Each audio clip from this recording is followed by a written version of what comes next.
So the deadline to request a recount is 5 days from today. And they have to pay for it. Yes, the person that requests a recount, if it's a voter that requests a recount, they will have to pay for that process. And I have not completed an estimate for that cost. I was going to ask, you don't Yeah. have that. So when we get that request, or if we get that request, we will then complete an estimate at that time. Hey, Joanna, this is Adam Beam from the Associated Press. Can you talk a little bit about this 1% manual recount thing, especially with recall, and what that is and why you did that? Yeah, so just for clarification, the 1% manual tally is a process that we complete during our official canvass where we ensure that the machine counted accurately. So we'll take 1% of the precincts cast, we pull them at a random drawing, and we will count to that. The registrar of voters has the ability to add to that count during the official canvass, and we decided to add that to the count after Wednesday, March 12th, and we counted all the ballots that were counted up until March, that Friday, which was the 15th, and so we just added additional ballots to our 1% manual tally as we're allowed to by law. When you say you added ballots, does that mean you counted more than the 1%? Yeah, we counted more than the 1% required. And so how much did you count? I'm sorry, I don't have that number on the top of my head, but close to 10,000 ballots that were added into that for that one recall race.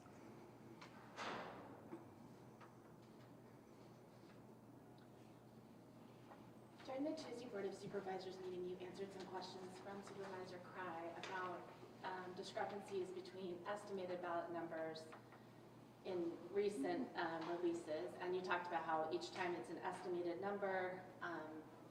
You talked about voided ballots being added back into the process towards the end, and can you explain what that means? Like that last batch of ballots that were added back in, I think you said about 250. Are those ballots, can you explain what those ballots are? Yeah, so the question was about voided ballots that were added to our last unestimated process report, our estimated ballot process report. So we, when a person is issued a ballot, we have a notation on their system, and there's an ID that's added to their identification envelope. If we issue a second ballot for that voter, that first ballot is voided in the system. And if we receive the voided ballot, we put those aside. And at the very, very end, after we've counted all the ballots, we go and look and verify that they didn't vote that second ballot that they got, or at another location in California. And so that's just one of the last steps in our process that we look into. And I hope that answers your question. Yeah, so essentially the way I understand it from also talking to poll workers is, if somebody arrives at a poll site and says that they mailed their ballot but they would like to cast a vote today, they can cast a vote, but the time is checked and compared with when the mail-in ballot is received, and whichever, there's some discrepancy around which one is counted. Yeah, and so also just for clarification, if a voter shows up at the polling place and gets signed in using our e-poll book roster, that automatically voids that first ballot. So that's another type of example where that first ballot is voided. Okay.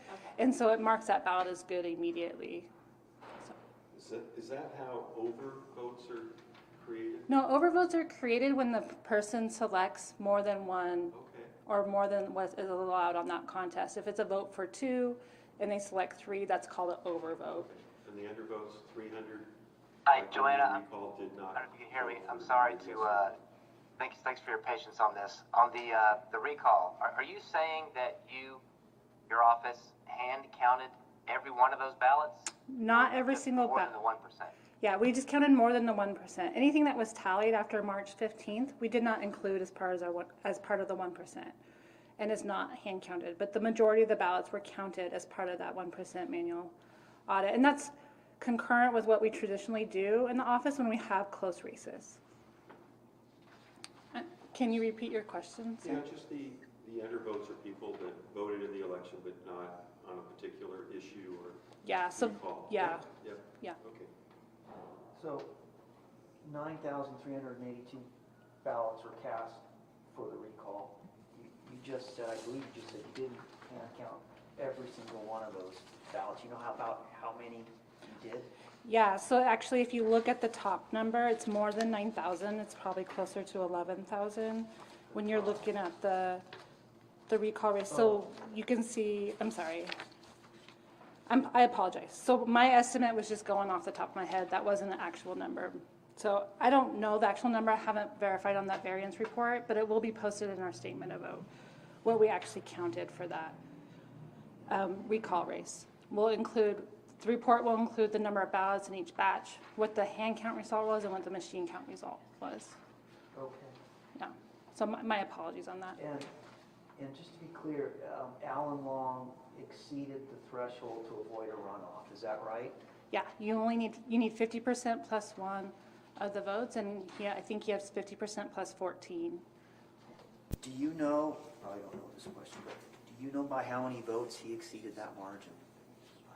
14. Well, because so it's based on how many people voted for that contest. You just divide that by 2, and then you add. So he avoided a runoff by 14 votes? Yes, correct. As a counselor from KRC, we're kind of having technical difficulties like the first minute. Can you kind of explain why we had that press conference and what this paper we were looking at for the viewers right now? Absolutely. So I did a press conference so that we could announce the certified results of the election. And again, I'm Joanna Francisca. I'm the Assistant County Clerk for Shasta County. I'm doing this press conference to announce the certified results and answer any questions media might have. Are these anywhere for the public online?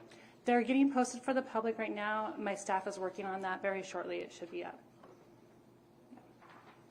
Hi, this is Haley with the LA Times. I had a quick question about the 5-day period for anyone to request a recount. Is that weekdays or does that include weekend days as well, since today's Thursday? My understanding, it's a 5-day period to request the recount. So, and I'm not a lawyer, so I don't have the lawyer brain on top of me. So, yeah. Cool. Yeah. Thanks a lot.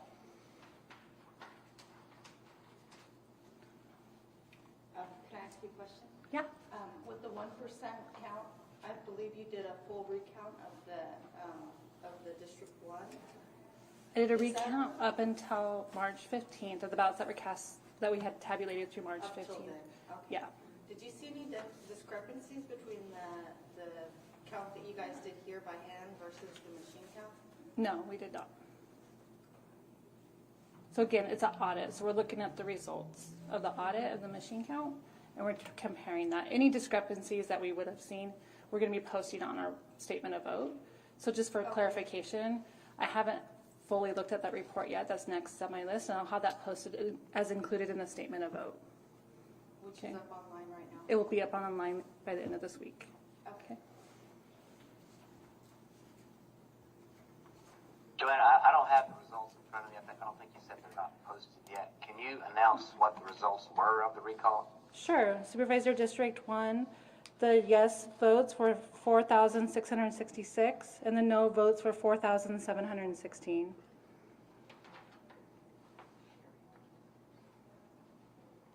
Thank you.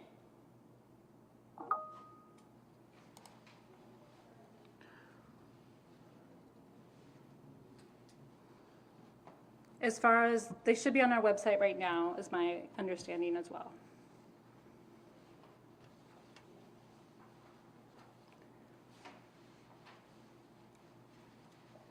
And do you have additional question? Yeah, so in the past, I understand that you've often performed a recount if the difference was under 100 votes. Do you guys have any intention to do that, just within your office? So we don't do a recount, we add it to part of our manual audit. So there's a difference in the laws between a recount and that 1% manual audit. And so everything that we've included for that manual audit has been counted already. We have to do that before we certify the election results.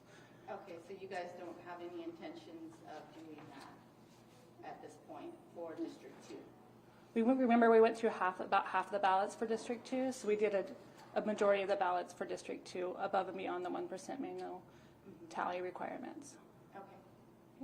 But, just to be clear, I think what she's getting at here, as far as I know and what Kathy's told me in the past, there is no law in California that automatically triggers a recount. Is that correct? That's correct. There's no automatic recount. You have to, if if you want to recount, you have to request it, and you have to pay for it, right? Yes, correct. Have there been cases in the past where you guys went ahead and did that without the request of the candidate? We included, in the past, we traditionally do it when it's close races like this. This is not the first time we've done that. It's very traditional for us to include additional ballots in the count as we have time during the canvass period. So, but in the past, have you done a complete recount of a single district? Yes, we have. Just voluntarily? As part of the 1% manual audit, we'll add additional races when they are close. That's traditional of our office and helps us ensure that we're certifying the election accurately. It's just part of our process. But if you don't do a full recount of the entire district, then it's not really So we're I trying know to it's we're 1%, trying to right? understand It's that not we're trying to understand that the machine is accurately counting ballots. When you get through the majority of the ballots and you see that the machine is accurately counting ballots and there isn't discrepancies, it's a pretty good idea that the machine is actually counting ballots accurately and according to how it was programmed. Have you had a chance to review the audit logs yet from the Hart InterCivic machine? I don't typically review the audit logs from the Hart. They're there and we take a copy of them, but I don't look at every single audit log. That's not a typical part of my process. You don't look at them before you certify the election? The reason I ask is because I have looked at them and I've noticed that there are some dates on there that don't match up with. So again, when I complete the statement of vote, as we talked about earlier, Laura, the issue with the time on the system will be part of the statement of vote, and you can review the issue with the machine. It's not counting. It didn't have an impact on how the machine was tabulating ballots. The time changed in the middle of our canvass. The machines are not connected to the internet. They don't automatically update the time on the machines, and then would not automatically update without going in the back end. We could not do that because our system was set up for this election. There is a report for it at the Secretary of State's office, and it will be included in our statement of vote for you to understand and see what's going on there. Okay. Well, there were a couple of the computers, tabulator combos that did have the correct time. Does that mean they were connected to the internet? No, it does not mean that. It means that we were able to go and update them How were you able to do that if they weren't connected to the internet? because we manually were able to update them and have it hold. The other two, Okay. okay?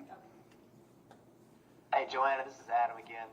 If somebody requests a recount, do they have to pay for it, or does the county cover that? How does that work? Yeah, so any voter in California that requests a recount, they will have to pay for it prior to us completing that process. So as required by law, they will submit a request for the recount. We will provide them with an estimate and follow up on how they want the ballots counted. They can request to have a machine recount the ballots, or they can request for teams to come in and hand recount those ballots. So it's up to that person paying for it and what they want those costs to be. We will not provide an estimate until we have that work in front of our face and what they actually want to have done.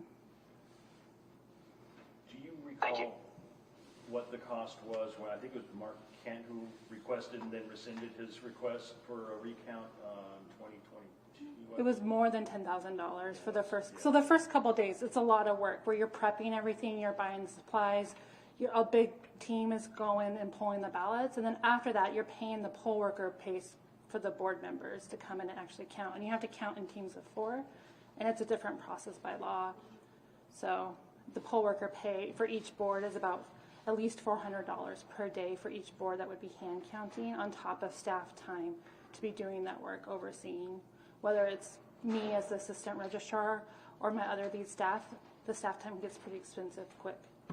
And a hand count would be significantly more cost than a machine count is. It just depends on what's happening. Machine count, again, you're still having a team of 3 or 4 doing it. It's just a lot quicker process. And these teams of people doing it, that would be your staff? that would We be staff. If people request for a hand recount, we can also seek out volunteers to the hand part count of the process, and so that would be something we would look to do as well.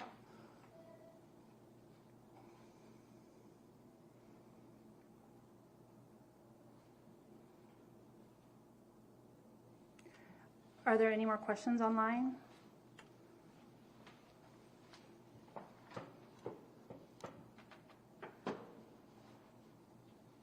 All right, I have room for one more question if you guys have additional questions.